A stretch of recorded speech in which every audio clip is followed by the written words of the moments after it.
ماہ ذوالحج کا جب چاند نظر آ جاتا ہے تو سرکار دو عالم صلی اللہ تعالیٰ علیہ وآلہ وسلم کی اس حوالے سے حدیث پاک ہے کہ جو قربانی کا ارادہ رکھے تو اس سے چاہیے کہ اپنے بال اور ناخن نہ کاٹے۔ اب اس حوالے سے علماء نے یہ لکھا ہے کہ جو عمل ہے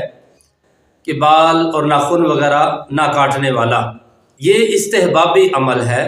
مستحب عمل ہے، یعنی فرض و واجب نہیں ہے۔ اب اس حوالے سے بہت ساری عوام یہ مسئلہ پوچھ رہی ہوتی ہے کہ اگر ہم یہ بال اور ناخن کٹوا لیں گے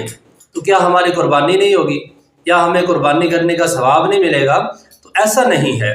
ایک مستحب عمل ہے، اس پر عمل کرنا چاہیے کہ جو نبی علیہ السلام نے حدیث پاک میں بیان کیا، بہتر یہ ہے کہ اس پر عمل کیا جائے کہ جیسے ہی ذوالحج کا چاند نظر آ جائے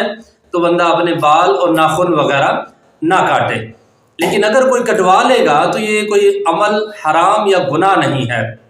لیکن اس پر عمل ضرور کرنا چاہیے۔ اسی طرح بہت سارے پھر لوگ یہ پوچھتے ہیں کہ جو قربانی کر رہے ہیں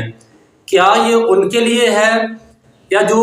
قربانی نہیں کر رہے ان کے لیے یہ عمل ہے؟ کیونکہ اس میں دو طرح کے لوگ ہیں، ایک وہ لوگ ہیں کہ جو قربانی کر رہے ہوتے ہیں، اور دوسرا وہ طبقہ ہے کہ جو قربانی نہیں کر رہے، صاحب استطاعت نہیں ہے، ان کے اوپر قربانی کرنا واجب نہیں ہے، تو ان کے حوالے سے کیا حکم ہے؟ تو دیکھیے، کوئی قربانی کر رہا ہے یا قربانی نہیں کر رہا، تو دونوں کو اس پر عمل کرنا چاہیے۔ ایک مستحب عمل ہے کہ ان عید الاضحیٰ کے پہلے یہ جو ایام ہیں، یعنی جب ذوالحج کا چاند نظر آ جائے تو ان ایام میں اس پر عمل کرنا چاہیے، یعنی بال اور ناخن وغیرہ بندہ نہ کاٹے تاکہ ثواب بھی پائے، اور جس طرح یہ بیان کیا گیا کہ حاجیوں کے ساتھ اس کی مشابہت ہو جائے۔ جو حاجی صاحبان ہوتے ہیں وہ ان ایام میں